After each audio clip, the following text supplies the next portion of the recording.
avez vu dans cette constitution à l'article 217, on veut nous obliger à abandonner une part de notre souveraineté à des États voisins. Et on nous dit que nous n'avons pas le droit de revoir ça. Qui est celui-là qui va m'interdire, moi, le garant de la nation, à ne pas faire?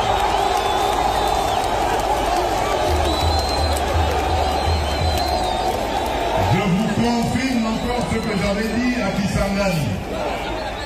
L'année prochaine, je vais réunir une commission de Congolaises et de Congolais bien pensants qui sont issus de plusieurs disciplines et dont l'objectif sera de revoir cette constitution. Leurs propositions vous seront présentées à vous, peuple congolais, d'abord à travers vos élus, et si cela est nécessaire, nous consulterons la population, le peuple congolais, pour qu'il décide de lui-même s'il doit s'arrêter à la révision ou carrément aller au changement de la Constitution.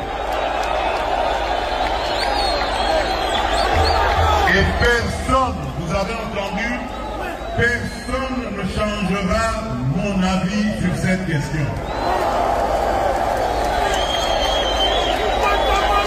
Je ne suis pas venu à la tête du Congo pour m'éterniser au pouvoir et pour faire souffrir mes compatriotes. Jamais.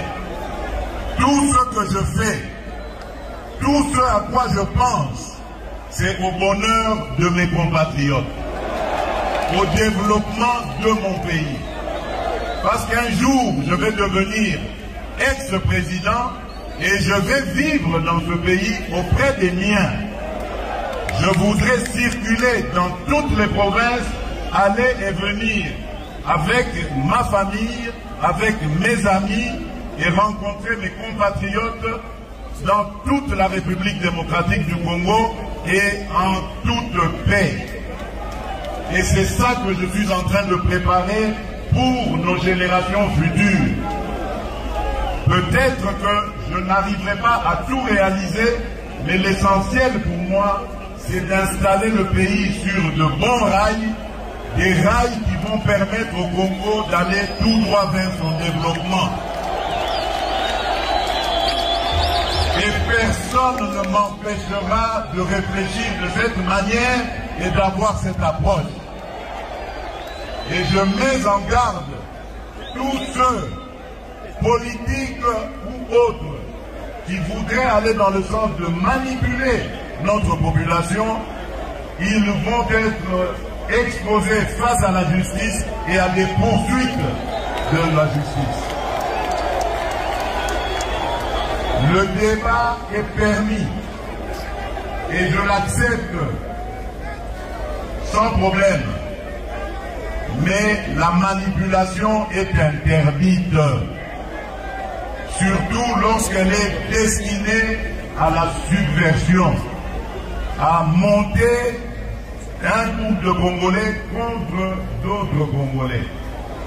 Quand on est un homme d'église, on est censé être un homme de paix. Quand on est un homme politique, opposant fût-on, on est censé apporter des solutions de paix et de développement. On ne peut pas manipuler ses compatriotes pour les amener à se déchirer, voire même à s'entretuer. Ce sont des choses que je combats et que je combattrai toute ma vie. Je n'ai pas commencé à combattre le tribalisme seulement quand je suis devenu président de la République. J'ai combattu le tribalisme avant d'être le président de la République. Ce n'est pas quand je suis devenu président que j'ai commencé à combattre l'injustice. J'ai commencé à combattre l'injustice depuis mon enfance, depuis avant même que je ne sois président de la République. Et ça ne va pas s'arrêter parce que quelques individus mal intentionnés et surtout manipulés par des officines étrangères vont m'intimider.